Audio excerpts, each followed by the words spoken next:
Am I wrong for making my princess teenage daughter clean our horses' stalls against her will?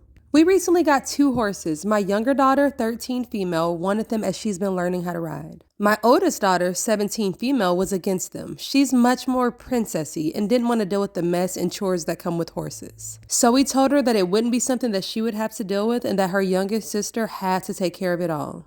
Well, recently, my oldest daughter has been really disrespectful at home and staying out way too late. Also, her grades have really been slipping. We warned her that she needed to shape up, but last week we heard that she was saying some really insulting things to her younger sister while I was out running errands. When I got back, I told her that she would be cleaning out the stable each day for the next week as punishment. That way her sister could get a break.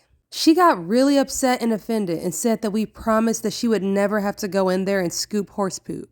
I reminded her that I promised it wouldn't be one of her chores, but obviously a punishment isn't supposed to be something that you would normally do. It's supposed to be something that you don't like. So I thought the decision I was making was perfectly fair. So she's been cleaning the stalls out for 3 days now, but she seems to be very resentful of our broken promise. She's acting overly dramatic and very disgusted, and then she keeps continually begging to get out of the rest of it. But like I said, it was a very fair punishment and she needs to stop overreacting. So do you think that this was an unfair punishment?